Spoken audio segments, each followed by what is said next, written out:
Support for this podcast comes from Frito-Lay and the 2023 Snack Bracket Championship. The Frito-Lay Snack-It Challenge is underway, and fans are voting on their favorite snacks to crown champion. We're talking about prime-time matchups between the best 64 snacks in the land. Will Ruffles Ridges reign supreme?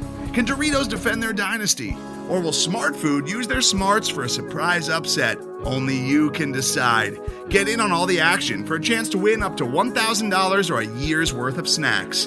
Let your snacks be heard. Just go to fritolaysnacket.sbnation.com to vote and enter for a chance to win. No purchase necessary. Sweepstakes ends April 3rd, 2023. Void where prohibited. Year's worth of snacks awarded in the form of 52 coupons, each good for one bag of chips. See official rules at fritolaysnacket.sbnation.com.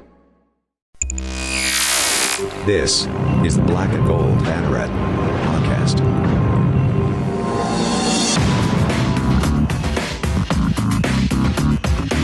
Now, here are your hosts, Jeff Sharon, Eric Lopez, and Brian Murphy. All right, welcome to the Black and Gold Banneret Podcast. Jeff, Eric, and Brian with you on as we're in mid-December. We got a bowl game to talk about. We got the early signing day to talk about. We got McKenzie Milton's transfer to Florida State to talk about. There's a ton to talk about without a lot of games. The only game really that we had this week to talk about was women's basketball against Tulane. I was there, Eric. You were watching. That was a good basketball game. So we'll talk about that a little bit later. We'll talk about men's basketball as they get ready for Florida State. Of course, that Houston game got scotched. But let's dive right on in with football. And obviously we had signing day earlier today, which we'll get to in a second. But really, the big news from the week, I thought, was we finally have an opponent for the Boca Raton Bowl on December 22nd, and it is the BYU Cougars. UCF and BYU have played each other twice before, most recently in 2014 when UCF beat the Cougars in overtime at then Bright House Network Stadium, of course, now the Bounce House. A game that we were both at, right, Eric? That is correct, actually. Yeah, that's good memory. So I remember I was on the sideline for the overtime, and really intense game. It was, okay, so a little connect the dots here for you. Taysom Hill, you remember, was on BYU but did not play in that game. Was hurt prior to that game. That's right. So UCF beat, I guess you could say, a crippled BYU team with the last guy who was a really significant quarterback for them, but now UCF and BYU are getting ready to go here in, less than a week. And we'll have a little bit more preview stuff. I want to do, by the way, I'm breaking this news to you guys as I'm saying. I want to do a quick little preview of the BYU matchup a little bit later on before the game. But in the meantime, what was the reaction? Murph, I'll start with you. What was the reaction for BYU getting the invite to the Boca Raton Bowl? Because looking at this matchup, this, to me, might be the best matchup of all the non-playoff games that we have, right? Yeah, well, I don't know. Well, okay, no. So I thought you were going to ask a different question. So I'll jump the gun on my answer. Okay, go ahead and answer the question you want to answer then, and be a politician about it. Because I thought you were, because I knew where you were going to go, and then you said of all the non-playoff, non-power the non-playoff games, yeah, non-playoff. I'm like, well, I don't know about that. That's a little harsh. But it's certainly the best matchup, and this is what I thought you were going to ask. The best matchup among the teams we thought were in the running to face UCF. And really, BYU, early on, obviously wasn't in the running because we were all expecting it to be an ACC opponent, as had been told to us by, bowl officials and UCF even. So, But then obviously there's been a lot of ACC teams saying that, look, we're done. This season's been tough. Our kids are tired. We're not playing in a bowl game. So any chances that UCF had of facing Virginia or Pittsburgh, those are gone. Boston College is gone. Virginia Tech has declared tonight that they will not play in a bowl game either. I know Virginia Tech was in the running for this game as well. But really, it leaves UCF with a more attractive opponent because, and let's be fair, most people like offense, and this game should have lots of it with two dynamic, incredible quarterbacks. A first round product or first round possible draft pick in Zach Wilson for BYU, and then Dylan Gabriel on the other side. It's a very attractive, sexy, glitzy kind of match, more so than you would ever get from anything like, Virginia Tech or Virginia or Indiana or anything like that. Zach Wilson, the quarterback for BYU, had his name pop up at some Heisman talk before BYU lost to Coastal Carolina, which is their only loss on the season. They're 10-1. He's 73% passing on the year, 30 touchdowns, 3 interceptions. He's been ruthlessly efficient, and on top of that, he's also been a very good runner. He's run for 242 yards. They have their best rusher is Tyler Allgeier, who's just shy of 1,000 yards. He's at 957 and 12 touchdowns. This is a strong BYU team coming into the season. I think a lot of people expected them to be good, and they certainly fulfilled that. Even though they've done it for the most part with their offense, and they do have an explosive offense, it's not quite as explosive as UCF has been. But this year they're averaging 43 points a game. Over 320 passing yards a game and nearly 200 rushing yards. Even though they're only doing it on 65 plays a game, where UCF is averaging, I think, almost 600 yards a game on 85 plays a game. Eric, when you saw this matchup come down, I know that you must have been pretty excited about it. I actually was. I got to apologize to the Boca Bowl and the TV people. I mean, this is creative. If we get more of this in bowl games, then I might start liking more bowl games again. Because fat chance of that, knowing you. Anyway. No, I mean, I do think this is the best case scenario from the standpoint of an attractiveness. Like, this is better than any of the bottom ACC garbage that was going to be brought here, or Liberty. I don't really care for Liberty. It's an intriguing matchup. I actually think it could be a top 5 bowl matchup, potentially. I mean, obviously we'll have a better feel once everything's official on Sunday. But it certainly will be in the argument for the top 5 bowl game, maybe the best bowl game in the state of Florida when it's all said and done, if it lives up to the hype. And that's, the quarterback matchup, Zach Wilson versus Dylan Gabriel. The storyline with Dylan Gabriel, which his dad was a starting quarterback at Hawaii, used to play against BYU. It was a big rivalry. Beat him twice. Right, including 30 years ago when Ty Detmer was the Heisman Trophy winner. They crushed him 59-28. There's a lot of appealing storylines to this. It looks good on paper. Will it deliver? We shall see. But I think it's interesting because now it's going to be an exciting game. I think fans are more interested. My only concern is now that I think they'll be too interested, because now we're going to put way too much stock on the result of this game. Because if they lose, then the sky is falling and everybody should be fired. And if they win, they're one of the best teams in the country. And maybe the answer is not either one of those things. But I think if you're a player and you're going to play in this bowl game, you should be excited.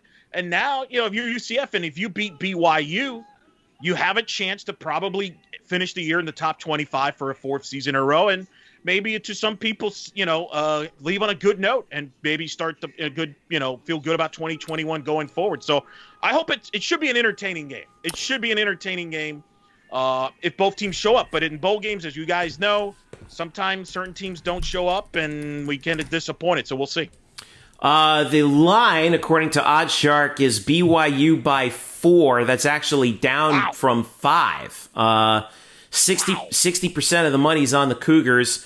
Over under 70.5, and 100% of it is on the over. Surprise on that one. 70? Only 70? 70 and a half. Murph. I was going to say that. What do we call it? That will be price corrected by the Sharps as you go on through the week. I like that. The weather down in Boca. This game will be played at FAU Stadium. The weather should be very nice. High 78, low 62, partly cloudy. Game time will be right around 70 degrees. I think that certainly favors UCF with BYU coming down from the frozen tundra of Utah. But so that at least, although if it's not like it's 90 or anything like that, but it should at least the weather should be nice. Nice little sea breeze coming off the Atlantic. I'm surprised BYU is that much of a favorite because it's 4. It's a once, Yeah, but I mean, I kind of really feel like this is like a de facto UCF home game. I mean, it's in Boca. Like BYU's the one that's flying all over the place. And it's not like that place is going to be packed, though. Come on. No, but I'm just saying, just a traditional. Hey, they got to. I don't know when BYU's getting into Florida, but I'm assuming they're getting in the day before, like a road game. I mean, you're making a cross flight. I would have thought that'd be like a pick 'em, but it shows that they have the country has a lot of respect for BYU. Perhaps BYU's one of those teams people like to bet on because they've blown a lot of teams out. That's interesting, though. That does surprise me, though. I'm surprised. Their results is they played 2 teams in the American. BYU has. They won in Annapolis at Navy in that opener. Remember that game? Everyone's like, "Whoa, what happened in Navy?" 55-3. The only common opponent between UCF and BYU this year was Houston. BYU won at Houston 43-26 in a game where Wilson threw for 400 yards. And they look pretty good in that one. They're coming off a win at against San Diego State 28-14. That was their bounce back game right after losing at Coastal Carolina by 5. They've put up some points this year. BYU has 45 on La Tech, 48 on Troy, 52 on Texas State, 51 on Boise State, and that was in Boise too, in a game that was pounding that over. Pound that over, baby. Wait. I mean, that's. I can't believe that's only 70. What do I mean? Here's the only thing I'm worried about. I think that one's going to get corrected. Are we missing something though here? Because I don't try to second guess Vegas because usually they get the last laugh. So what are we missing here? What am I either from the spread or the over under? What's the theory here? Because I'm stunned by those numbers. Well, I think the spread is easy because you're looking at a ranked team in BYU versus an unranked team in UCF. I think people are giving them a little more favored. And again, they've only lost one game, and it was a last second loss to a top 15 team. So that's probably why they're favored over UCF, just because of where they are in the rankings. The over under, I don't really know. Not that it should be it's not going to be like 85, but it should be closer to like 70. It should probably be more like another touchdown. Like I think it's like 77. Like yeah. Well, are they thinking that because it's on grass and it's outdoors? No, it's in Florida. Who cares?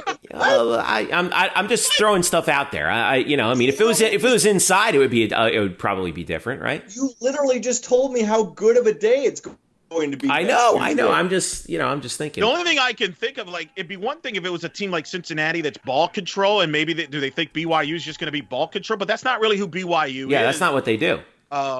So, and it's not like the teams are going to be off by a month, and you can use the theory that they're going to have they're flat or they don't have a rhythm because they've been off for so long. It's really well. I mean, all it takes is a 38-34 game, basically. I mean, UCF has been off since the end of November. They're going to be off for about 3 weeks. They'll have certainly more time on the sidelines than BYU. So True.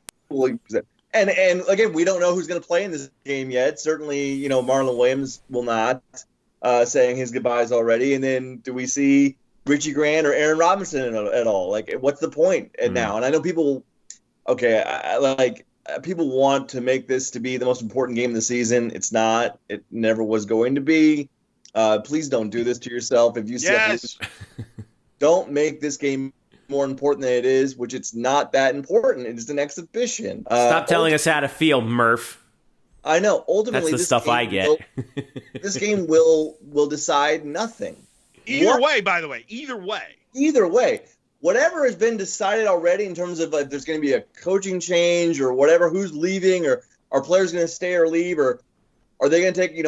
Obviously tonight we got the news of the immediate eligibility for all D1 transfer players. All that's already been decided. Like, this bowl game result will not change a thing, not one thing, except for probably people, for 12 hours, either celebrating how great UCF is or complaining about how bad UCF is, and that's it. It'll just go away after that. It'll vanish, and we will hopefully remember what was an exciting game at the least, because it should be at least that. Can I tell you guys one thing about this matchup? I don't like it. Oh, I'm a little worried. Push the panic button. I'm ready to hit the panic button. I'm ready to hit the panic I button. mean, who would you rather play? I mean, To be honest with you, just like you're saying, a lousy ACC team. Come on. Can't, like, At least you can say, you beat an ACC team at the end of it. I mean, I like hanging those pelts on the wall. Playing BYU, you never know what you're going to get. Wilson, man, he's good. He's really good. He's considered a first-round prospect. Yeah. I mean, that's what's so exciting about that. You're going to see a great quarterback matchup here. I disagree. I don't think you gain anything by beating a bad ACC team. In fact, you have more to lose, because if you lose to a bad ACC team, people are laughing at you. Whereas, this one's like, hey, man, it's an interesting matchup. I don't think it's about that. I don't think that's a factor at all here. I mean, take this stuff with a grain of salt here. So BYU is third in the country in scoring defense, 14.6, but that's because they played basically a bunch of Conference USA teams, including North Alabama, who's not a Conference USA team. They're an FCS team, and they threw 66 on them. Their red zone defense is seventh in the country. I mean, it's hard to evaluate BYU's defense because of the competition that they've played, which, I mean, let's be honest, it hasn't been overly great. They played no Power 5 conference teams, so-called Power 5 conference teams, but here they are at 10-1, 5 points away from being undefeated. But you could argue they only played one good team, and they lost that game. That's why I'm surprised they're that big of a favorite over UCF. But we'll see. We're going to find out. I mean, that's the beauty. Yeah, well, I mean, they took it to Boise.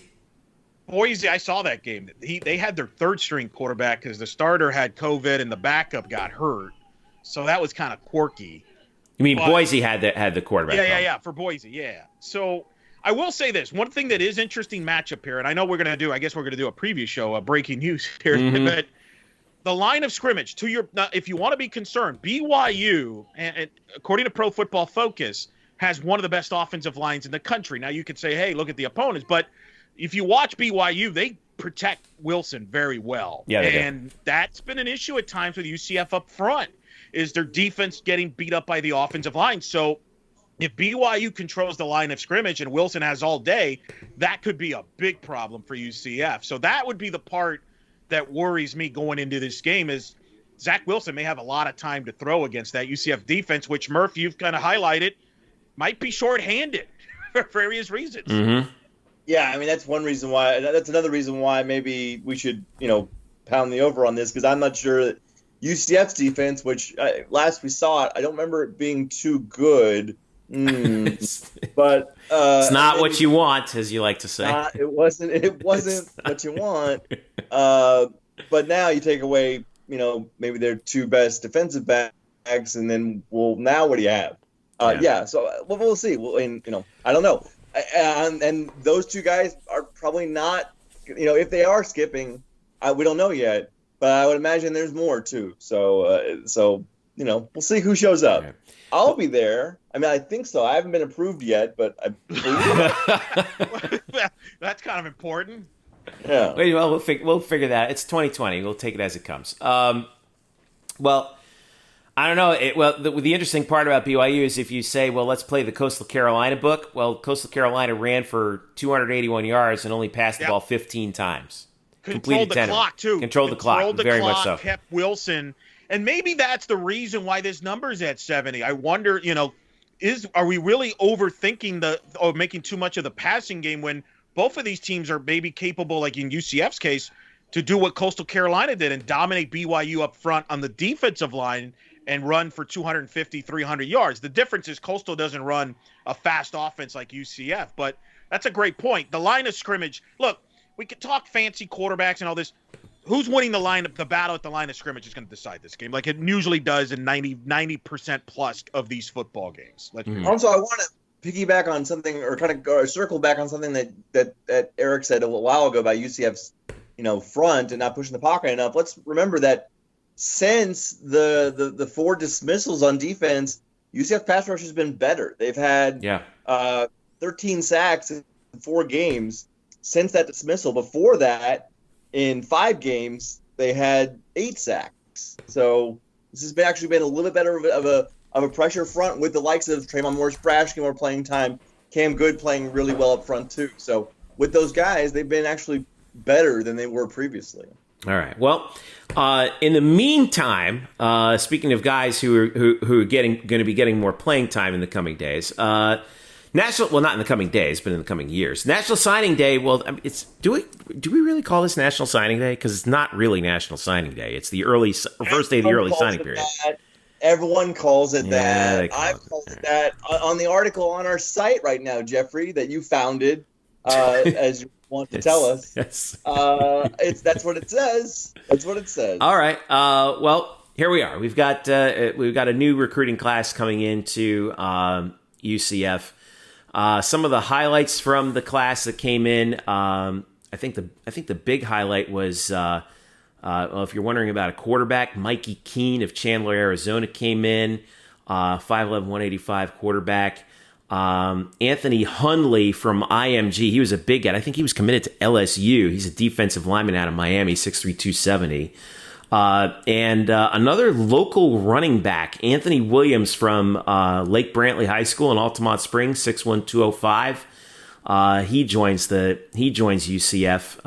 And they also, by the way, got another lineman from Germany. His name is Leander Weigand, 6'5", 270. Not as tall as Paul Rubelt, but still ostensibly pretty good. All right, so obviously we know the drill here, right? Like there's still more guys to be added to the fray here, especially with because it's the early signing period. We got the traditional National Signing Day around Groundhog's Day.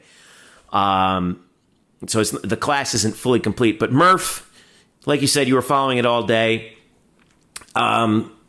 Scraping aside the pleasantries from the coaching staff about, the wonderful players who UCF has added to the fray, did they get what they needed in terms of filling some voids? Yeah, I think so. I think when they looked at their voids, they really wanted to address defensively. Defensive line, I think, was the most pressing need for, at least that's what Josh Heupel said today, that was the position where they really focused the most, and they picked up 4 players so far. They might actually have one more coming here soon, but they've got 4, including Hunley, the transfer, or not the transfer, but the longtime LSU commit. He was committed to LSU for more than a year, I believe, since November of 2019, and then decommitted in December of this year. So yeah, they got some big bodies up front, and then some more tall defensive backs. They got 5 defensive backs, 4 of which are 6'2" or taller. And so again, we may forget about Tay Gowan and Brandon Moore, but they're no longer here, and then neither will Richie Grant and Aaron Robinson be here either. And so it's going to be a very young nucleus in that defensive backfield for a while, especially those cornerbacks. Because now you've got your freshmen that played so much this year will turn into sophomores, and they'll battle these guys, and it'll be interesting to watch. I'm fascinated a little bit at UCF's tight end room. UCF added 2 more tight ends today, and they added 3 more in early signing day last year. And then you have Jake Hescott coming back anyway. They have a lot of tight ends. Are they gonna move over to defensive line too? I would imagine that there'd be some people there who would probably transfer because just it's not enough space. But the 2 tight ends they got, 6'5" Nathan Borboom and 6'7" Charlie Browder. I mean, just big dudes. Those are large dudes. Large humans, as it were. Anthony Williams is a really intriguing prospect because he's a freshman at Lake Brantley, or he will be, and he's 6'1", almost 200 pounds. Like, he's not your typical UCF dash and race kind of back where he's a pounder, he's a grinder. Yeah, he's a little bit more Taj McGowan than Adrian Killens. Adrian Killens, yeah. Right, absolutely. So I think that's an interesting get there. And then there's the little, you mentioned it with the going back into the German offensive line pool with Weigand. Yes, I think we can call that a pipeline now. I love these little weird pipelines that UCF has got going on now. So obviously they had the Hawaii quarterback pipeline. Now it's the Arizona quarterback pipeline because they got one last year in Parker Navarro, and they go, you know what? I'll get another one for Mikey Keene. Oh, remember last year we got a linebacker from Arkansas? Oh, yeah, Quaden Mosher, sure. Let's go get another one in Cole Joyce. Yeah. And then, that offensive lineman from Germany, sure, get another one. Let's go. I got another one for you, Eric Lopez. We got another guy, another defensive player from Buford, Georgia, alongside our boy Trey Neal. Wow. The defensive lineman Matthew Alexander from Buford High School. That's interesting. I didn't know that ties. Let me ask you both this, because I got this question throughout the day, I guess. The lack of Florida kids in the class. Are you bothered by that or not? I feel like we're going back to the O'Leary days, because I remember O'Leary used to get criticized for not having enough Florida kids. Are we seeing a similar thing here? Is that overblown? I defer to you guys on that.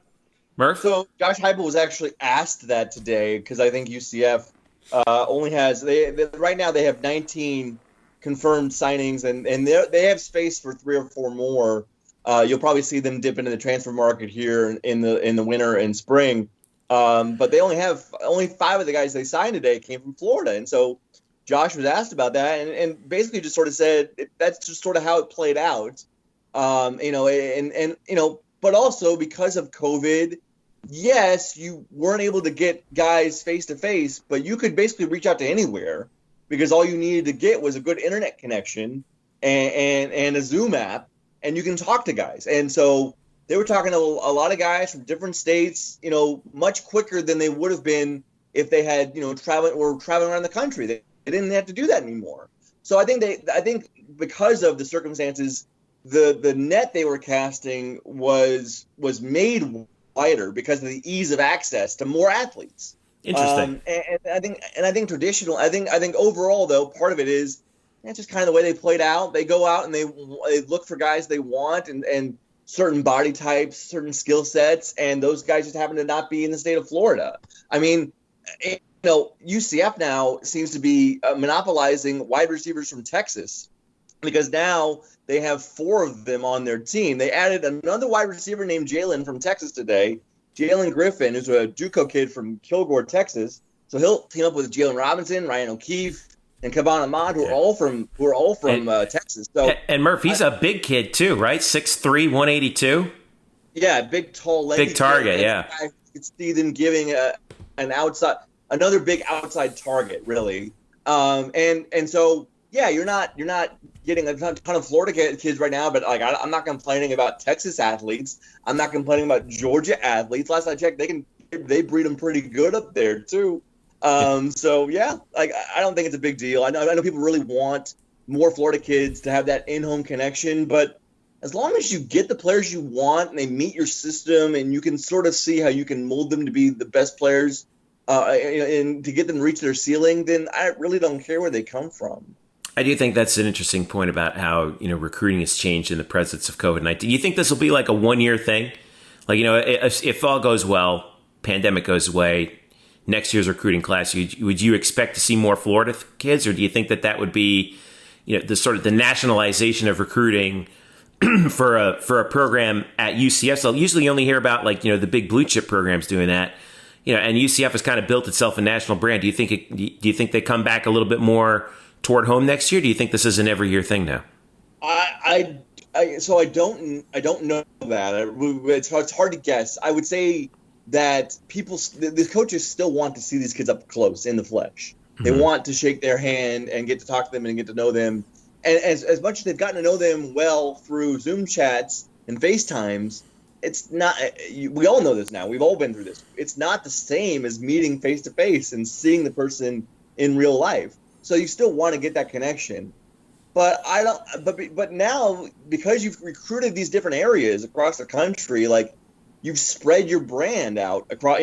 Arizona now has a bit of a UCF quarterback pipeline now, and so I think this has actually helped UCF dip into other pools that maybe they wouldn't have reached out to before, and now those markets are more open to them in future years. But to your point of Florida, scouting Florida kids means something. Yeah, it sure does. Anthony Williams, is a former teammate of Demarius Good at Lake Brantley, and I think that connection is a big reason why Williams decided to commit here.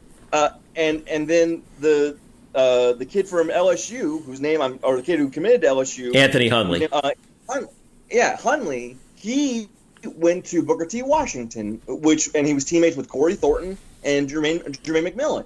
And Heupel said today that connection with the two guys that are on UCF's team now, growing up, going to high school in Florida, that was a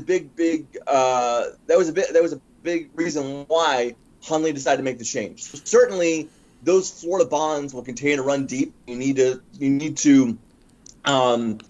take advantage of those any way you can. But also, I guess it's two sides of the same coin. You now have expanded to different areas because you've been forced to do this now. But you can now, because now you've opened up these other pipelines. You've got so much more of the country open to you. Yeah, interesting too. Hundley also, by the way, I'm sorry to interrupt, Eric, but I just want to get to that. Hundley went to Booker T, won the 4A state title as a junior in 19, and then went to IMG Academy over in Bradenton for his senior year too, and kind of got honed a little bit more over there too. So he's something to be excited about. Go ahead, Eric. I think to answer your question, Jeff, to add to what Murph said, because I saw a lot of coaches today obviously talked and TV shows and press conferences.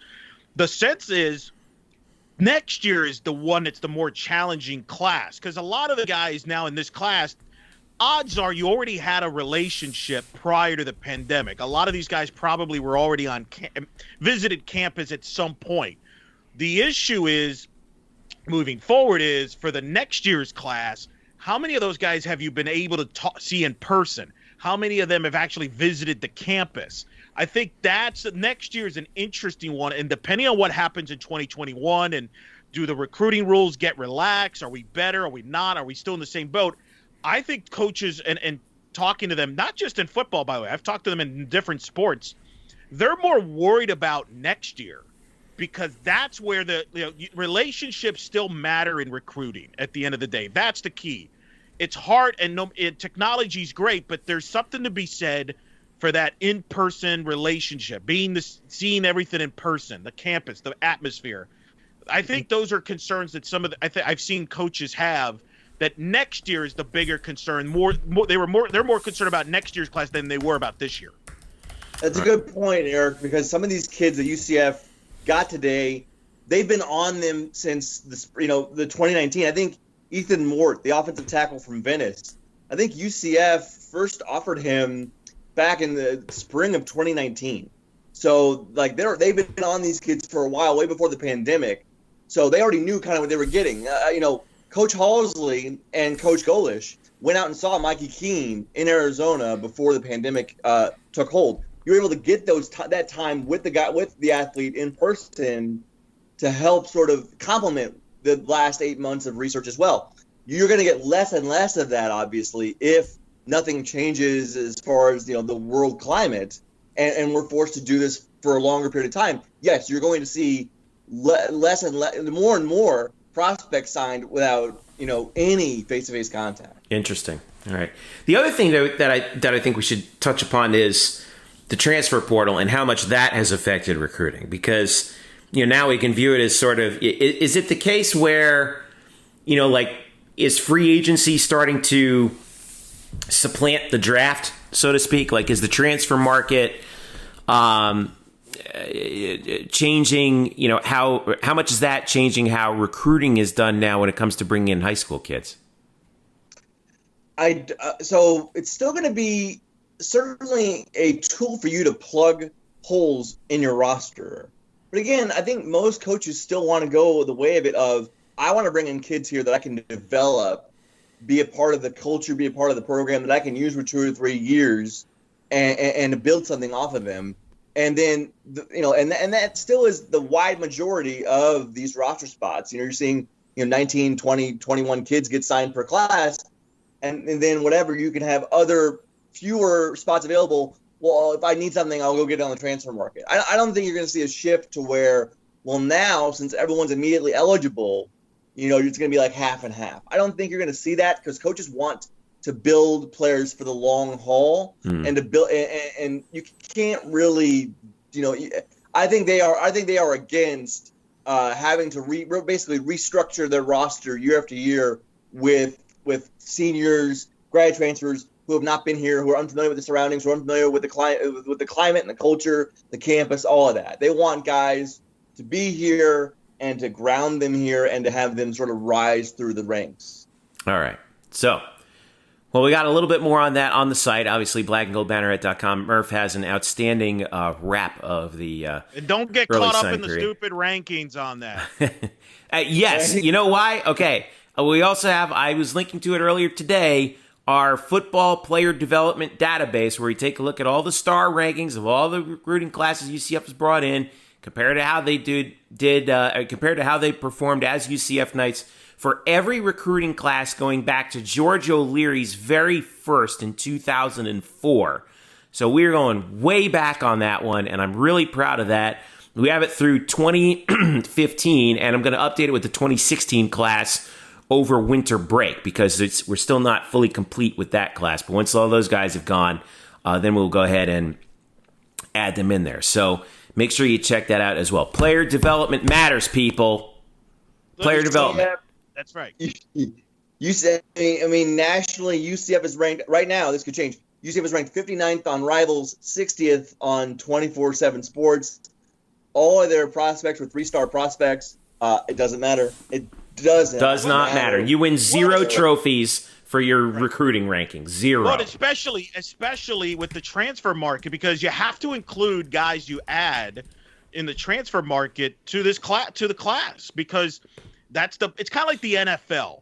There's the NFL draft, which is still the draft, which is still how you really built your team. But there's the free agent. You're not going to judge a team until after it's done with both of those aspects. So I think it's kind of outdated to rank teams now in December how they did in a class. I think there's got to be a way where you include transfers by like March. And I wonder if down the road maybe we do like a national transfer portal day where we kind of just wrap up all the transfers and the site. And now you can get a better feel for what teams have, because now you can pretty much if there's something you didn't address in your class, you can address it free in the transfer portal. And I will also point this out.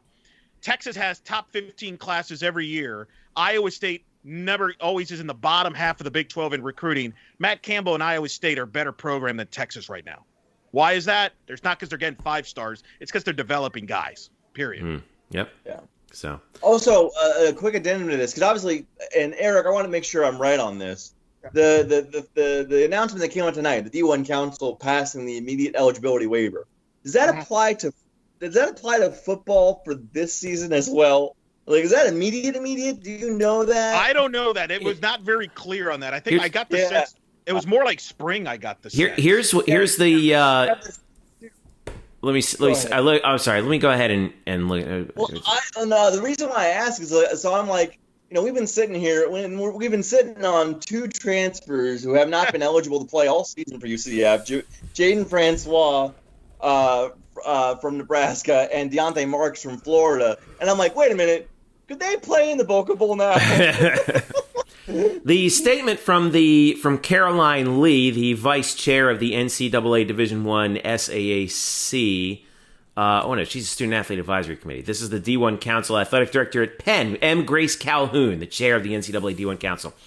The council continued its trend of voting in favor of maximum flexibility for student athletes during the pandemic. Allowing transfer student athletes to compete immediately will provide additional opportunities for student athletes during this continued difficult time, perhaps allow games to be played that otherwise might not have been. No mention of what sport it was. All right, in order to be eligible for the waiver, all right, the transfer student athletes must meet the following conditions. Number 1, they must be enrolled full-time at the school for the fall 2020 term. Number 2, it must be the first transfer from a 4-year school. Number 3, the student athlete must have left their previous school in good standing academically and not facing disciplinary suspension. And number 4, both the head coach and the student athlete must certify that impermissible recruiting did not take place. Of course not. Why would they do that? Never has happened before. Yeah. I don't know why they would have. It is applicable. It says here in the NCAA's statement, actually, which just came down. Applicable to all sports. The waiver was initially proposed by the Women's Basketball Coaches Association and supported by the Men's and Women's Basketball Oversight Committees, the Student Athlete Experience Committee, and the National Association of Basketball Coaches, but they just expanded it to everybody. So that would be football. I have no idea if that means that anybody would be added to here in the waning hours, 96 hours before the bowl game. Are they coming out? I mean, those guys have been practicing, right? I mean, there was clips of UCF's been having a little fun this week doing other stuff outside of practice. They had a big man on big man, man-to-man, wide receiver, matchup where they I saw that. That looked like it was a lot of fun, man. Get some receiver gloves for Josh Selisgar, man. That dude can play. Apparently, he was a high school tight end, which makes a ton of sense because he looks very fluid. But yeah, and then they had, they had a clip of Jaden Francois running a route against a wide receiver, and I'm like, he's still there. Like, we keep forgetting, like, he's been practicing all year, and so has Deontay Marks, and they're not eligible. And so, are they now? And since they've been practicing, like, couldn't it be feasible that they could get into the game? Sure, I would imagine so, given tonight's ruling. Well, if you see Murph, and when you're there, if you see somebody from UCF handing over the ref a briefcase there with a contract, that means they might be playing. It's like a money in the bank. There you go. It's God. All right. Speaking of the transfer market, we will talk about that in just a second. Maybe one of the greatest UCF players of all time has decided his destination. McKenzie Milton is going to Florida State. We'll talk about the impact of that briefly when we return. This is the Black and Gold Banneret Podcast. Don't go away. Today's episode is brought to you by Cars.com. With over 2 million vehicles and 50,000 more added every day, Cars.com will match you with the perfect car for you, your budget, your life, your style. And if you're ready to say goodbye to your current car, Cars.com will get you an instant offer to cash it in. Just start by entering your license plate and get matched with a local dealer who will write you the check. So whether you're looking to buy or sell, just go to Cars.com. It's magical. All right, welcome back to the Black and Gold Banneret Podcast. Jeff, Eric, and Brian with you on. We're recording this Wednesday, December 16th. So if something crazy happens, that's when we only knew everything about it up until this point. But one of the things we do know is, McKenzie Milton has chosen his destination, and he is staying in the state of Florida. He announced that he will go to Florida State to play for Mike Norvell in one of the greatest ironies in recent college football history. It's official. He will be a Florida State Seminole. Quote from Mike Norvell, quote, "He is someone I have a tremendous amount of respect for," end quote. No kidding. I think he's a tremendous competitor, and I think he has a great deal of talent mentally and physically, and I think he'll be a tremendous asset to this team and program. Of course, Norvell is 0-3 against McKenzie Milton all time. And McKenzie has also dropped 11 touchdowns on Mike Norvell's head in those 3 games as well. So, and won at least one conference championship in that respect. So anyway, Eric, I'll start with you. You're the guy who likes Florida State out of all of us. What do you think? I mean, I'm a little surprised. I was surprised, but not that surprised that he stayed in state. The Norvell connection is the obvious one. But you follow Florida State quickly. You've been a fan of Florida State since you were a kid. Is he going to be all right up there? It's a good question, right? Like, I think there are issues on that roster. The offensive line has not been good, really going back on 4 years. I mean, this goes back to Jimbo's last couple years, when I think we all remember Francois getting crushed, the quarterback there. So they've got some issues. Yeah, that first game against, was it Alabama, right? He got hurt. They haven't been the same since. So I think there's some roster concerns there from that standpoint. But as I wrote, and I think I've talked to this on the air, off the air, you can want everything to be perfect, but when you're transferring to a place, odds are you're not going to find a perfect spot. There's going to be a flaw somewhere. Either there's too much talent at quarterback, or something is not right with the line of scrimmage, or maybe the team you want to go to is not interested in. So you have to balance all that out. What I would tell you is that Mike Norvell and his offensive coordinator reached out, according to McKenzie, when he talked to Mike Bianchi, about the first day that he announced that he was on the transfer portal. So they're interested in him.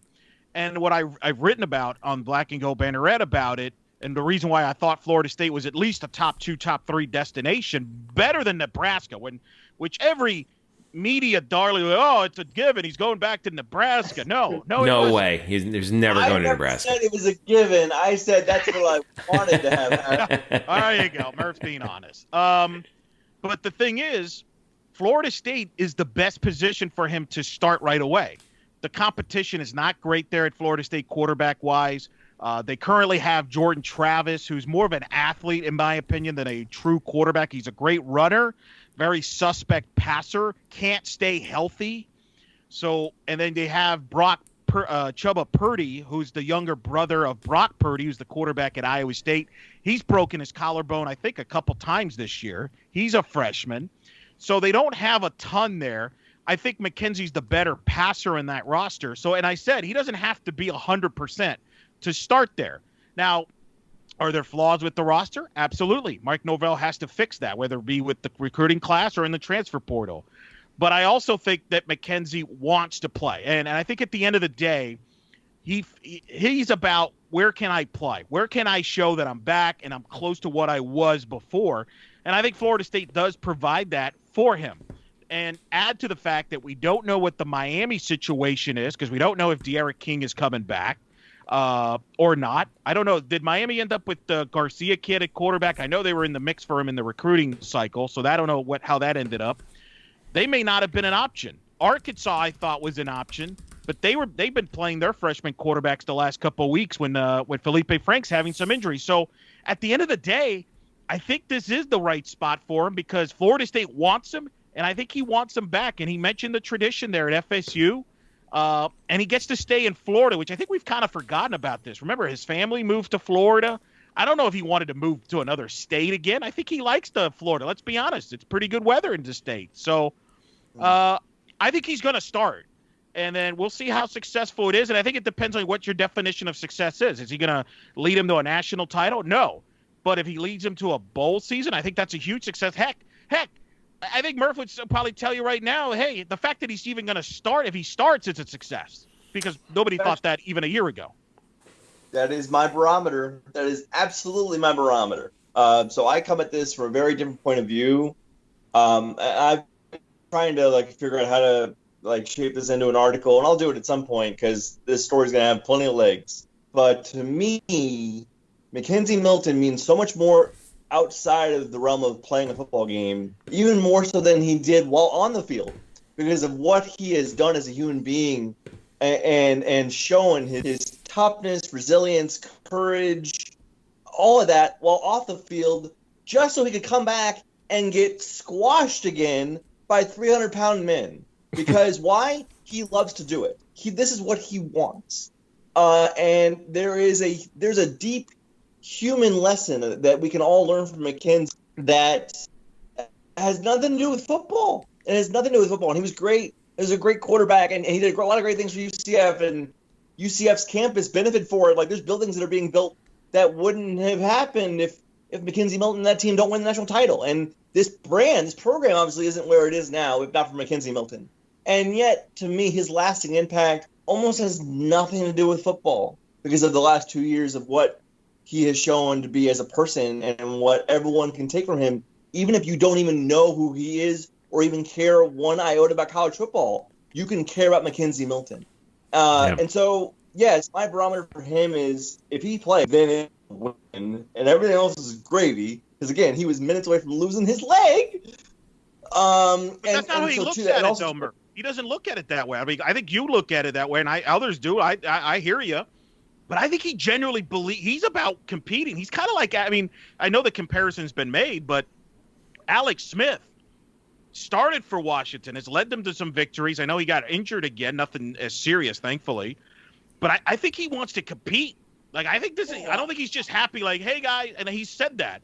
He doesn't want to just do this for, sentimental things. He wants to play and compete. Well, I'm not, and again, I'm not casting what. I'm not coming from his point of view. I'm only saying what my barometer is. I understand what McKenzie's barometer is.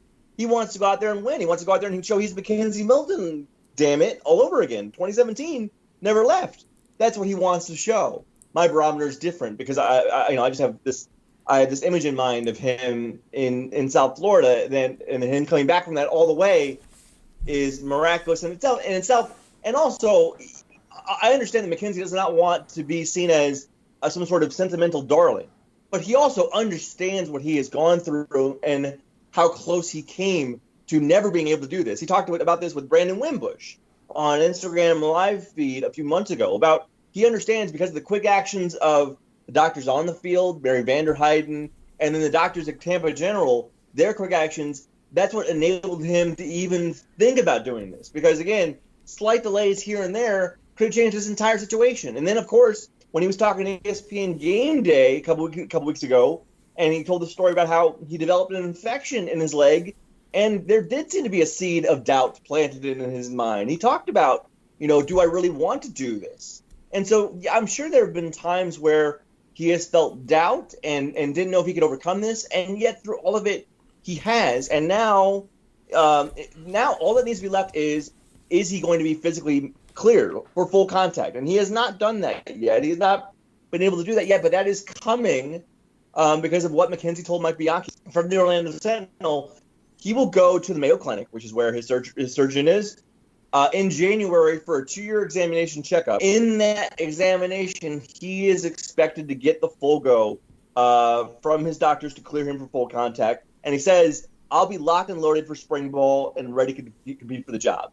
And it's going to be amazing. It's going to be amazing. But also, I don't think this would happen. I don't think FSU would be signing him if they also didn't believe that he could come back. Like, them signing him lets us all know that, like, yeah, he's coming back. They're investing in him not because they're praying or hoping. Like, no, they know he's going to be coming back. Oh, also, go ahead. Sorry. Props to whoever did McKenzie Milton's announcement Instagram post. It is the most beautiful transfer announcement I've ever seen in my life. You got McKenzie Milton in the FSU uniform overlooking the Hawaii Beach. There's a double rainbow behind him. There's like a halo and a lens flare. You got the flowers off to the side. It's a work of art. Good on you. And whoever was the graphics team that put that together, was that FSU or a private person that did that for McKenzie? My God, that was beautiful. My thought on it is, I know that McKenzie has to say, all the right things. Like, I'm looking forward to really coming in and competing and all that kind of stuff. Like, I would have loved to have heard that phone conversation between him and Mike Norvell, because I'm fairly sure that his first question is going to be, look, Coach, I'm going to be ready to play in January. Am I going to start? You going to let me start? And, I'm pretty sure. I'll tell you what Mike said. He's like, hey, McKenzie, you've seen our quarterbacks. What do you think? Trust me, we got a spot for you, buddy. What do you think I'm calling you? Yeah, that would have been my thought on it. Is of course you're going to start. look what's ahead of you. I was watching a little bit of the reaction on the Florida State side because I was curious, and they're all like, "Well, he's not going to." And I saw quite a few of them say, "Oh, he's not going to play in front of Jordan Travis." I'm like, "Yeah, he is." Right, Eric? I mean, he's going to play in front of Travis, right? Who the heck is saying that? What are they on? Can we get it tested? Like, look, Jordan Travis, I think people were like, yeah, he's exciting. He is a fun, exciting runner. Against Duke, not against real teams. I think Jordan Travis is still going to have a spot on the roster. As I mentioned, I think they're going to play them both. I think there's going to be packages for Travis as far as a runner, because I don't know if McKenzie could be the runner that he was pre-injury. I think that's a lot to ask. Okay, but here's the thing about that, though, that drives me crazy is, and you and I have talked about this before. I hate when you have an offense. It's like, okay, we're running this package and we have this quarterback in there, but when we want to do this other quarterback goes in, because you are just telegraphing to the defense what you're going to do, and I just don't see. And a lot of people talk about this with like Darryl Mack, right? When he was here in 2019. But that's, to me, the reason why UCF didn't use that package very much is because the defense knows, oh, Mack is in, they're going to run it. So even though he could throw the ball, that's what they're going to do. So I don't think they're going to do it. And if I was Mike Norvell, I wouldn't do it. I would be like, I'm running with McKenzie the whole time, and I'll just make sure that I have good protection around him. That's what I would do. The difference there is Mack's not an exciting runner like Jordan Travis. Like Jordan Travis, I'll give you a better comparison is what Urban Meyer did with Tim Tebow and Chris Leak in his Tebow's freshman year. Tebow was in there because he was arguably their best runner out of the backfield as far as running backs, quarterbacks, etc. I would say the same thing for Jordan Travis. He's the type of player that with his ball in his hands, he can make big plays. So that's the only difference. I'm not saying that he's going to be the quarterback and, run the Wildcat. I'm saying they're going to get the ball in his hands. whether it be as in the quarterback position. He could line up at running back if they wanted. I mean, they could do some different things. They'll have plenty of time to figure all that out. I just don't see Jordan Travis just sitting on the bench because he's too much of a playmaker, and you need playmakers around. I mean, we've seen that before with quarterbacks being used. So, but McKenzie has to prove that he's worthy of the starter. I think he will, and I think they know him, and they should fit in the system. And it's going to be an exciting story. It's going to be a national story. As of now, Florida State is scheduled to host Notre Dame on Labor Day Sunday night. So that's going to be a lot of national attention. I was going to say Tom Rinaldi was probably going to be in town doing a feature on him, but now we have learned while we record that he's leaving ESPN for Fox. So Murph, there's a spot open for you right now. Get up. Can you get McKenzie to cry? It's going to be you and Andrea Adelson battling it out in Tallahassee to get that Milton story there, right there. Okay. Yeah. Well, Andrew's done a great job. I'm not encroaching on that term. Nah. But let me ask you this. So, if you're a UCF fan, how do you feel? How are you going to feel watching him wearing the garnet and gold? I think, and I wrote this in the article. Marquette, one of the more impactful UCF players of all time came from Florida State. Marquette Smith transferred from Florida State in '94, played 2 years at UCF, is a Hall of Famer. Probably, I would say, is a top 3 UCF running back. Well, don't forget Gene McDowell was a longtime assistant under Bobby Bowden. I failed to mention that Gene McDowell comes from Florida State.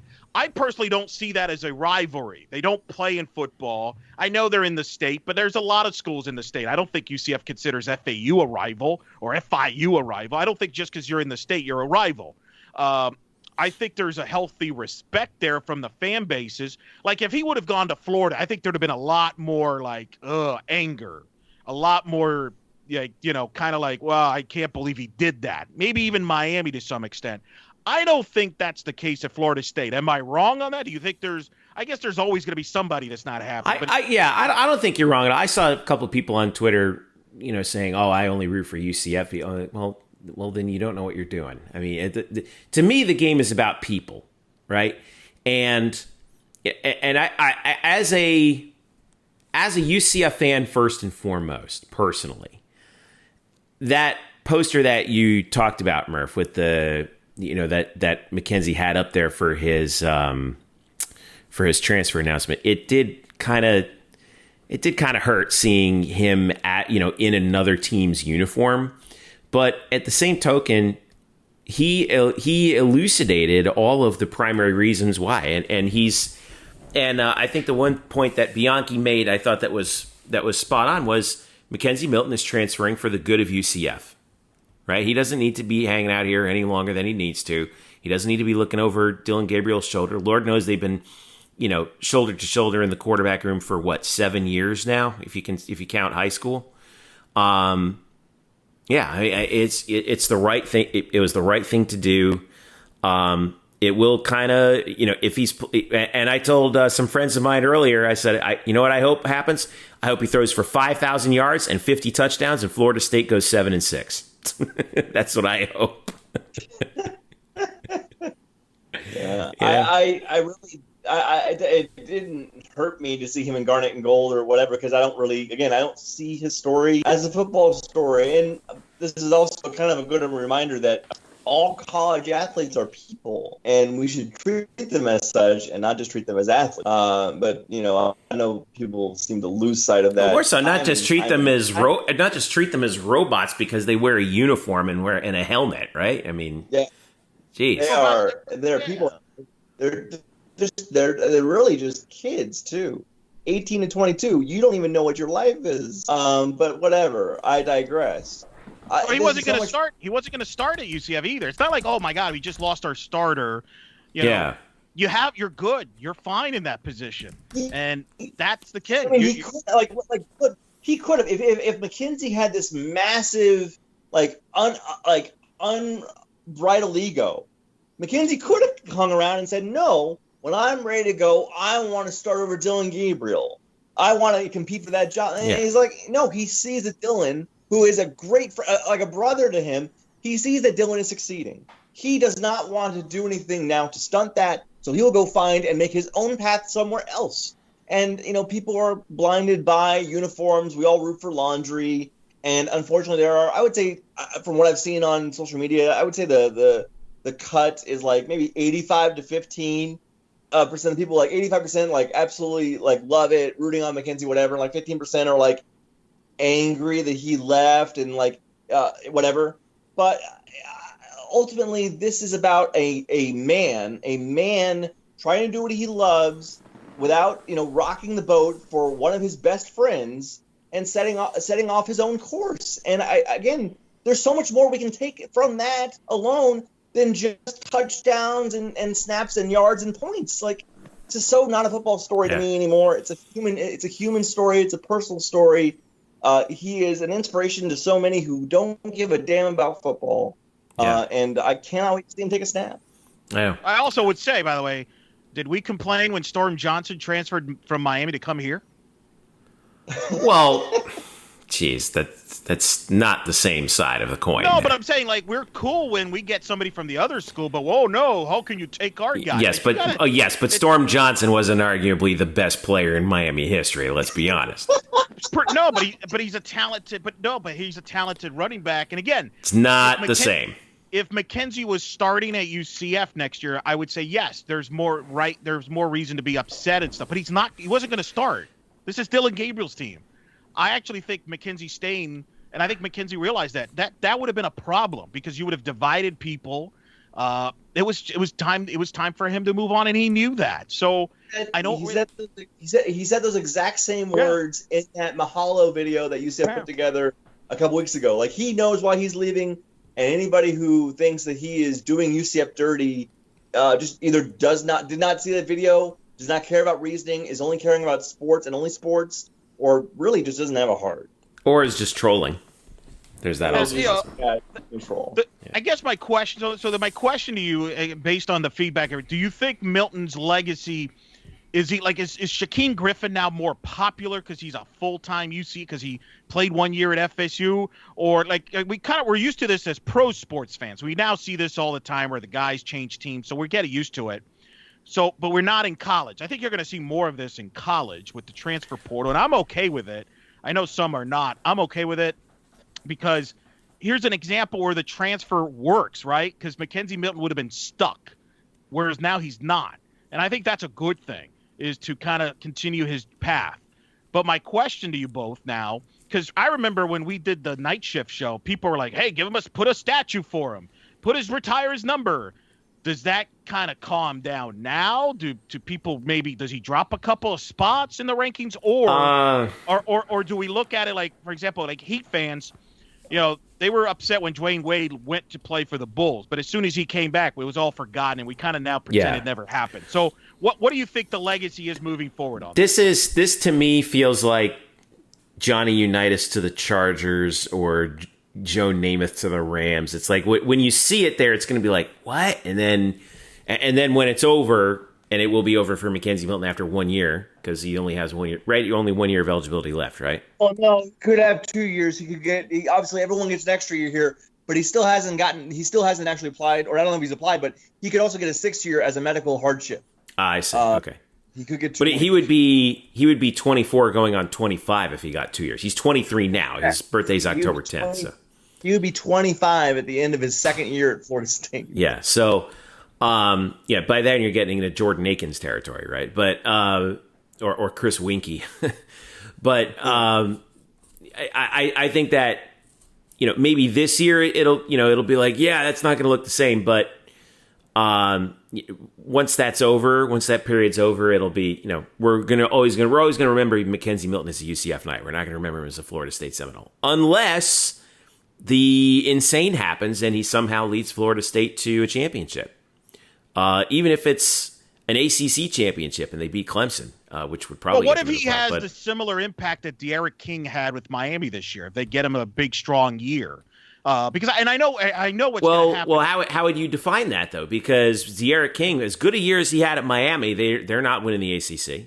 No, but at least they had a 10-win season, which Florida State would take right now. He would take. Oh yeah, that would be amazing. Well, like 10 wins in a Citrus Bowl, wouldn't that be something? And a Citrus Bowl berth. I mean, okay, fine, But I think, yeah. that wouldn't have nearly the long-reaching impact of if they actually made the playoff, which I don't think they're going to do. But I think it would help Florida State a lot, like kind of build it back to where it's going. He would help them in that regard. Sure, and I'm sure that would be, and his legacy at Florida State would then be solidified.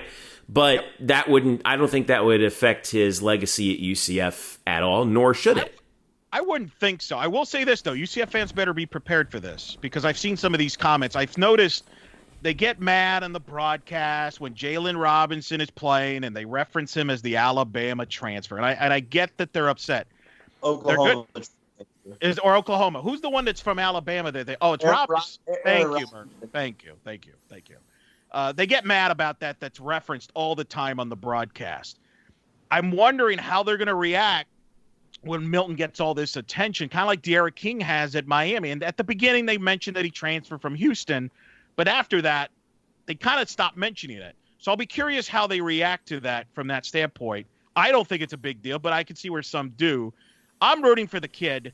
I think that's a great story, isn't it? Like Murph just brought it up. It's a great story if he's successful. I don't want the kid, like anybody that's going to root against him, I think it kind of needs to check themselves. Like, I hope he doesn't get sacked. I hope he doesn't end up with another injury, right? Like, I'm not a Washington fan at all, but I'm kind of rooting for them because of Alex Smith. I mean, I thought that was pretty cool watching him play again. Like, that's pretty remarkable stuff. And I think a lot of people will get behind McKenzie, and I think if he does well, I think that's okay. Just because he helps Florida State do well doesn't hurt UCF. It's not going to affect them at all. I think there's room for plenty. As George O'Leary once said, there's okay if you want to be a Seminole Knight, which I don't know why he said that, but it was funny how he said it. Well, I think you can. It's totally okay to compartmentalize the two. It's totally okay to be a McKenzie Milton fan and be indifferent to Florida State or less. And that's totally fine. I mean, that's my perspective on it. Like, I don't really care what Florida State does, but I want McKenzie Milton to do well and fulfill his opportunities and get his shot at what he wants a shot at. So, and I would imagine most UCF fans want to do it. But you're right. Anybody who thinks that, because he's not at UCF anymore, he's persona non grata. Go give me a break. Go find another team to root for. Get out of here. You have no idea what if that's the case, and you threw out everything that he did literally almost gave his limb for this school. Right. Yeah. You have no earthly idea what you're talking about. Go be a fan of somebody else. Yeah, I agree. And it was his decision. And I think it's the right decision because it was his decision. And I hope it works out. I'm looking forward to seeing it. And I think a lot of UCF fans will watch it. And I think they will root for him. And look, here's the fun part, guys. If it doesn't go well, we can just blame Mike Norvell and rip him like we used to in the old days. It's great. It's Mike Norvell in close games. Yeah, exactly. Remember Murphy? Mike Norvell in close games. Can't wait for Mike Norvell to be up by 17 in a big game and then go away from using his best player in repeated games. And then he puts the other quarterback in. We're like, what is he doing? Yes, that's exactly what's going to happen. He's going to put Jordan Travis in, and we're going to be like, what the hell, man? Why are you taking up 17 midway through the third, and he pulls McKenzie Milton for Jordan Travis. There you go. Against Clemson, Clemson. Exactly. So, we'll see what happens. It'll be awesome. It'll be exciting. It'll be unique story. And Murph, I hope you get the dibs there. You got to go to Tallahassee. I have faith in you. You can get the scoop. I just want to be. I just want to see it. I don't really care if I'm part of it in any way. I just want to see it. Everyone wants it. Everyone should want to see it. Well, his first shot, if he gets the starting job, his first shot's going to be against Notre Dame on Labor Day weekend. So, wouldn't that be something? So, all right, take a break. We get back, talk some hoops. No men's basketball games this past week, but there was a big women's game against the Tulane Green Wave the other night at home, and Coach Abe and her defense taking care of business on the home floor. We'll break that down a little bit. This is the Black and Gold Banneret Podcast. We're back. Jeff, Eric, and Brian with you here on the Black and Gold Banneret Podcast. UCF_Banneret on Twitter, Facebook.com/Black and Gold Banneret, and of course, blackandgoldbanneret.com, where we are getting ready to switch the gears over to basketball full time. So men's basketball real quick. No games this week. They're at 1-1. They do play Saturday at Florida State at the Donald L. Tucker Center. 9 p.m. tip. 9 p.m. tip for that game. Jeez Louise. I'll tell you who scheduled that really screwed up. That's screwed up my schedule a lot. I think I did on this podcast that I wanted to go to that game, but I did not want to go to that game and then drive. No, you don't want to drive back to Orlando in the dead of night. 4? Is it 4? I thought it was like 5 from Tallahassee, right? No. 4. It's 4. Yeah, It's 4. All right. If you push it, you can get there in 4. And then 3 days later, the home conference opener against Cincinnati. That game is scheduled for 4 p.m. They moved it up because the bowl game is later that night, of course, against BYU at Addition Financial Arena. ESPN Plus. Cincinnati game is on ESPN Plus. The Florida State game is on ACC Network, so we'll at least be able to see that on our expanded cable packages. But Coach Dawkins spoke to the media today, Eric, and we have a little scoopage you were telling me? Yeah, I mean, a couple things. He talked about this matchup with Florida State, and he said that this is not going to be a one-off, that they're working on the two teams playing next year in Sunrise, which is where originally they were supposed to play this year, the Orange Bowl Classic. And then after that, Florida State would come to UCF to play UCF in a couple years. So this potentially could turn into a 3-game series out of it, which I think would be awesome. And pretty creative if you could pull it off, to have a home and then a kind of a neutral court game down in South Florida. I think that would be creative, a credit to Leonard Hamilton and Johnny Dawkins for pulling it off. And it's a broken record, but Johnny knows how to make deals happen when it comes to scheduling. It's phenomenal. There has never been a UCF basketball coach that could pull off the scheduling that he does. It's remarkable to get 3 games out of this potentially when it looked like originally it was just going to be a one-off. I think that's exciting. I think, and he wants to play Florida teams. He mentioned that as well. Yeah. I mean, I'm all for it. The more Florida teams who play, the better. Florida State, Florida, Miami. Get Florida Gulf Coast in here, too. I mean, why not? Let's get Dunk City up in here. Well, we'll see about all that. Let's just focus on Florida State. But now, what's going to be a challenge this week? No Perry, no Darius Perry. No point guards to speak of, really. Yeah, and he pretty much said we'll tell you when we think he'll play. Basically, stop asking. That's a little scary to me. I'm not going to lie. Which, as a writer and a question asker myself, I say, no, I'm going to ask you next week. All right.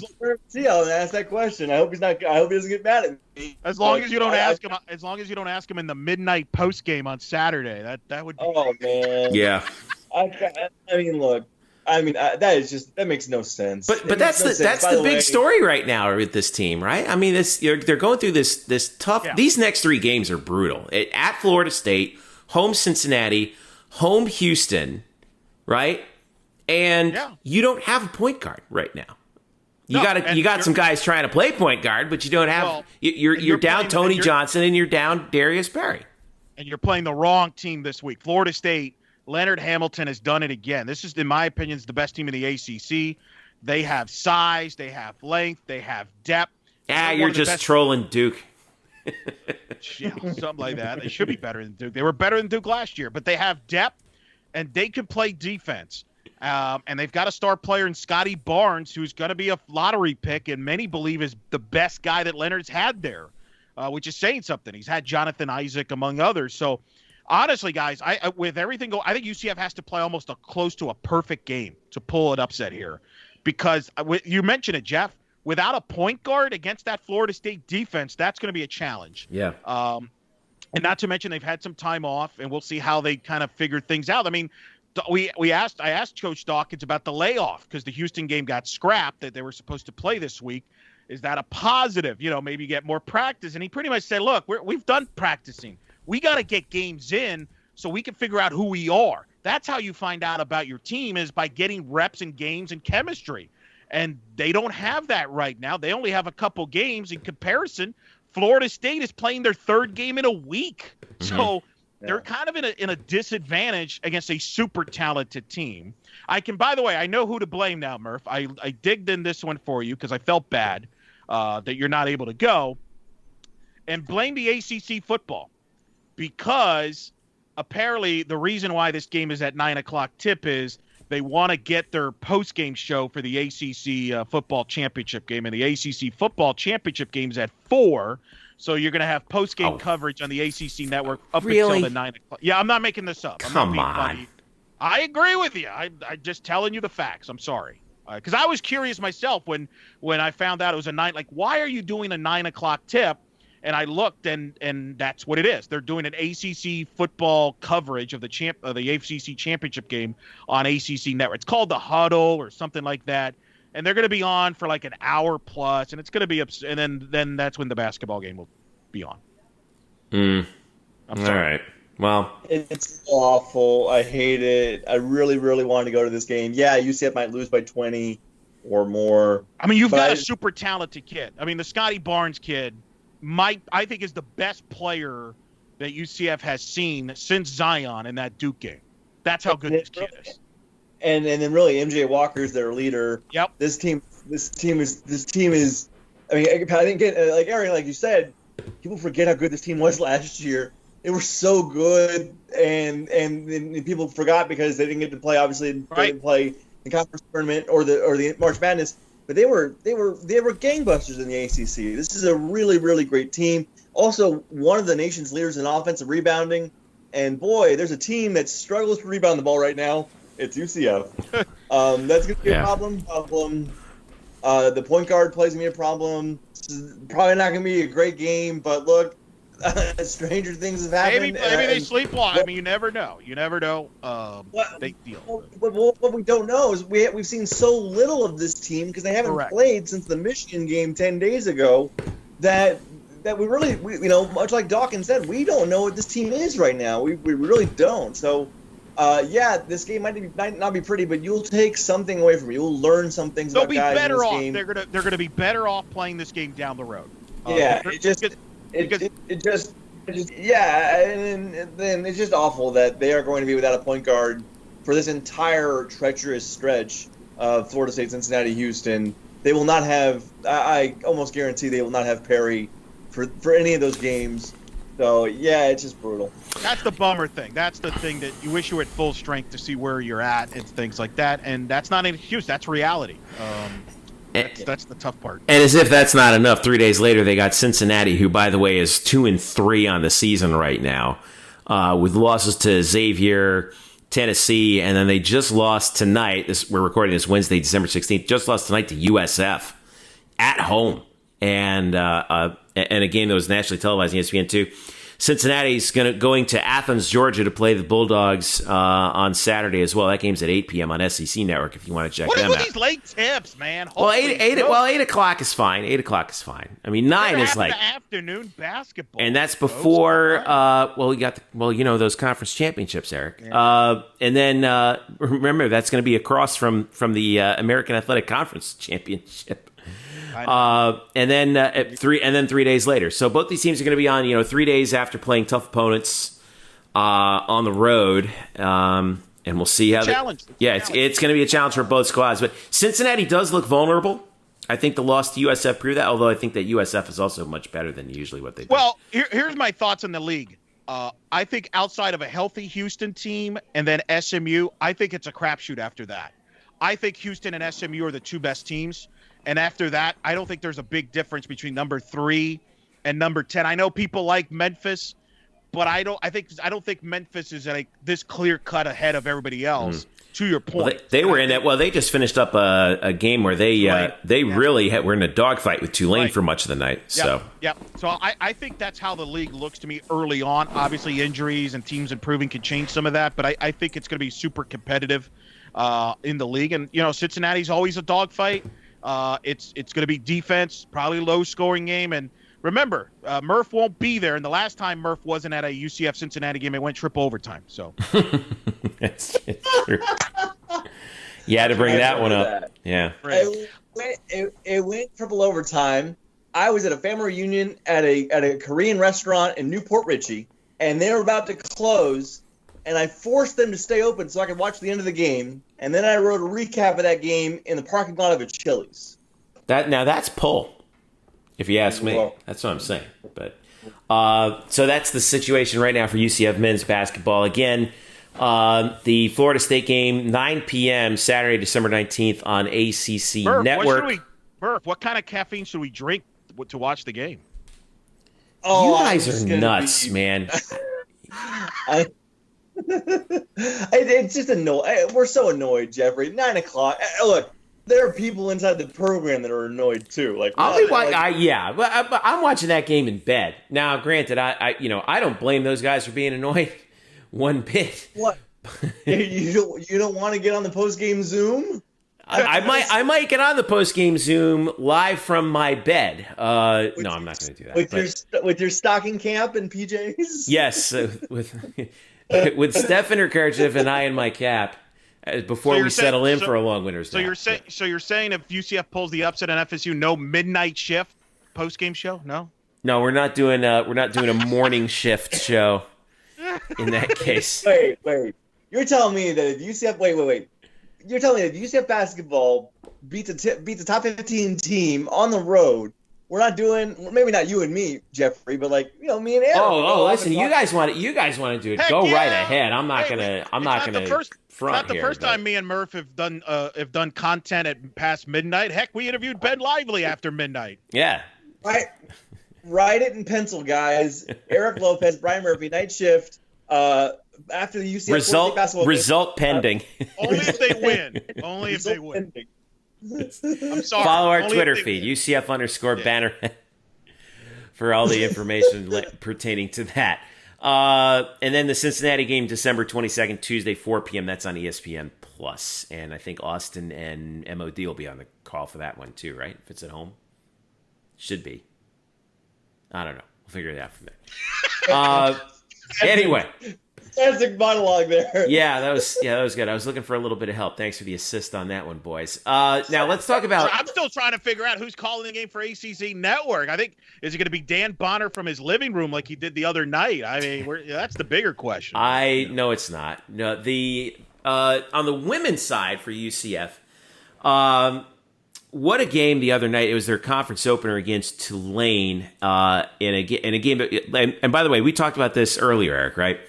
Tulane looks and feels like they're going to compete in the American this year. I think they have a very good team, but UCF got the win 66-62 in a very tight affair. Tulane was up 6 after 1.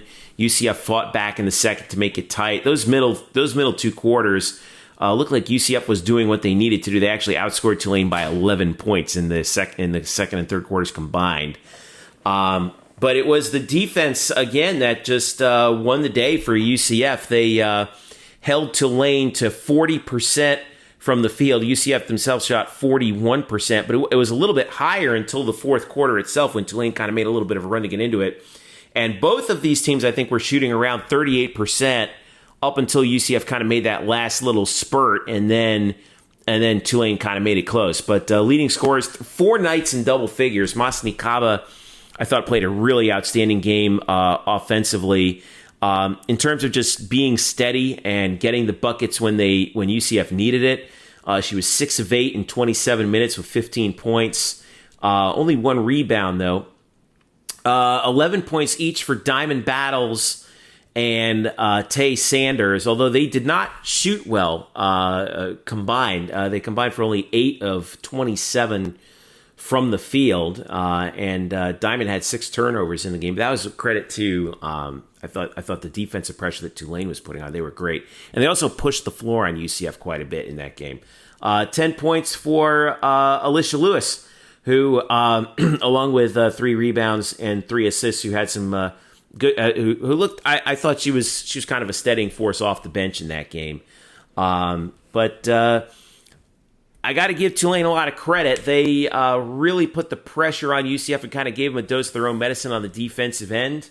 12 points for Jacqueline Jordan, although she got into foul trouble in the game, which prevented her from being out there. That was the big one. Yeah, because she was hitting shots early. I think she hit those 2 threes. Remember? Oh no, it was Cheatham who hit them early in the game, but Jordan in the fourth started hitting threes, and that was really a problem. 11 points and 9 boards for Crystal Freeman, who I think is going to be an outstanding player in this conference. This was a real gut check game for UCF, Eric, and I think they passed. I don't want to say with flying colors because there were some struggles, especially offensively, but they figured it out, didn't they? Yeah, I mean, especially after bouncing back after the Florida Gulf Coast loss, where Florida Gulf Coast just bombarded them with 3-pointers. Yeah, they adjusted to that.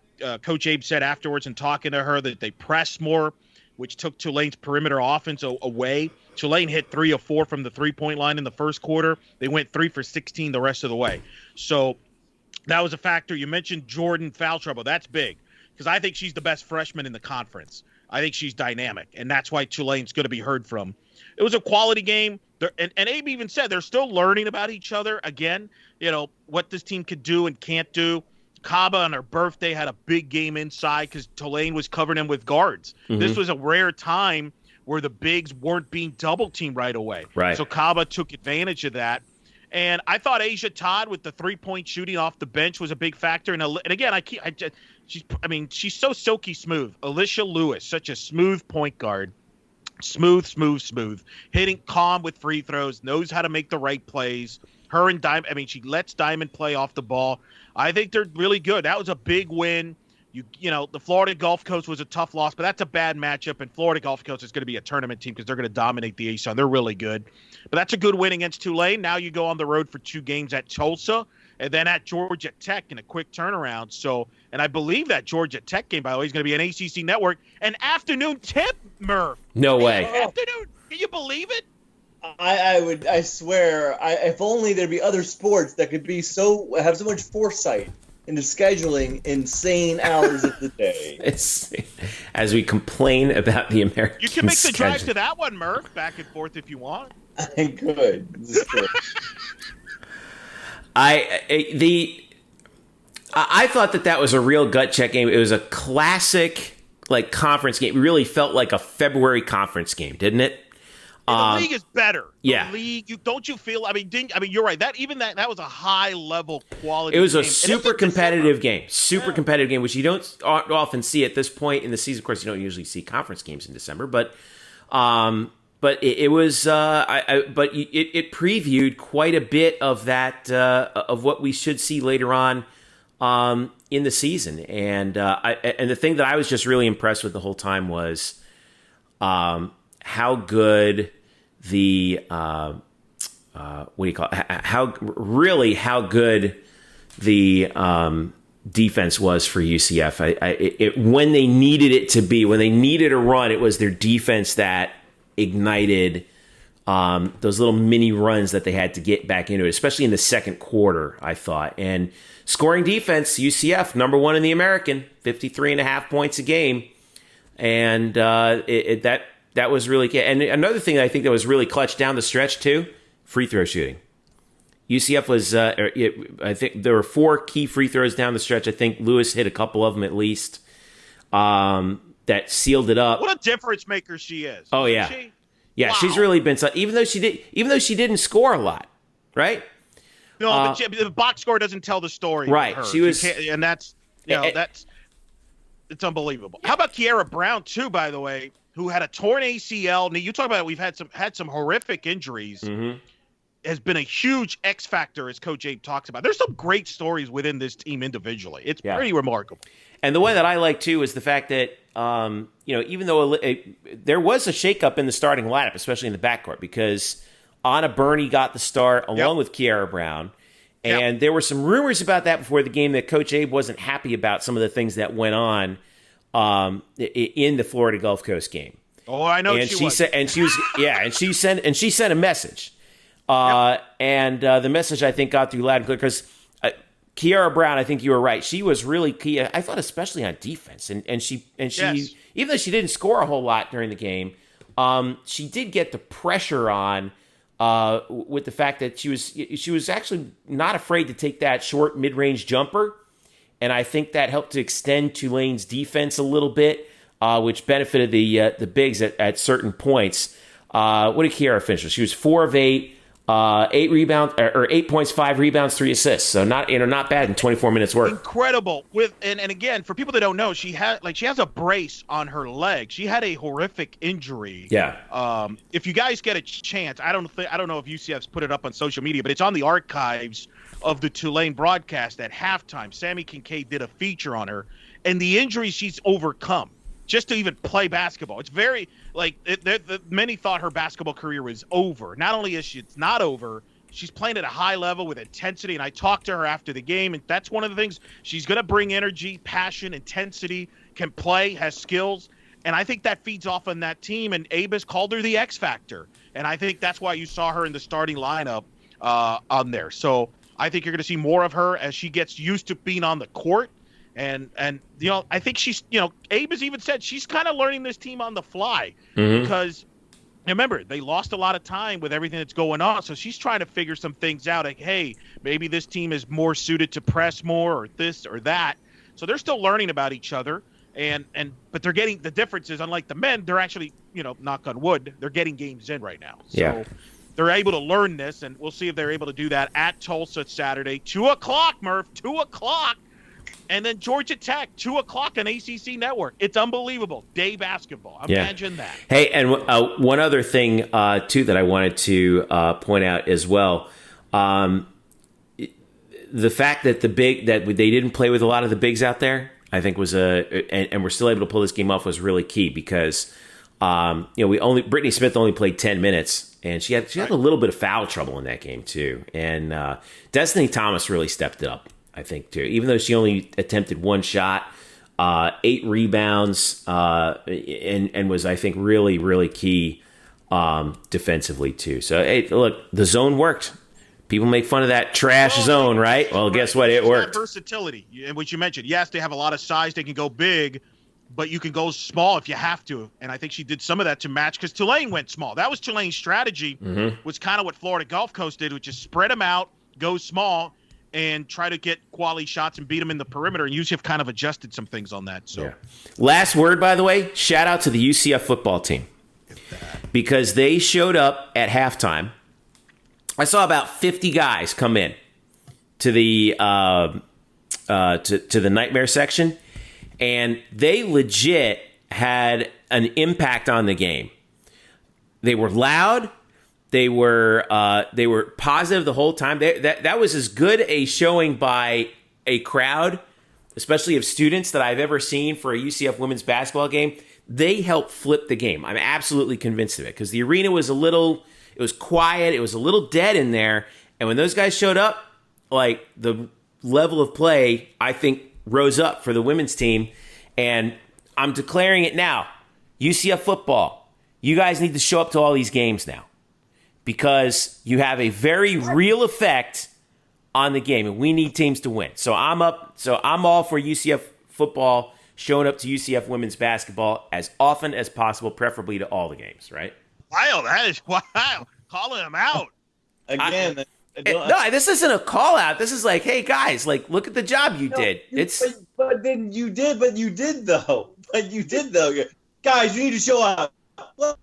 No, can't they go home for Christmas? All right, fine. Go home for Christmas. It's totally all right. But you know something? When you get back, come to more of the games because look what happened. You showed up. Wow. It was real, man. We won. We won in part because of the atmosphere in that game. Well, you mentioned that, but we've seen this before. This is nothing new from the UCF teams, and I do wonder as we move forward, could you see more of this? Because we've seen this in normal times. Remember, we were at the volleyball championship last year where women's basketball showed up.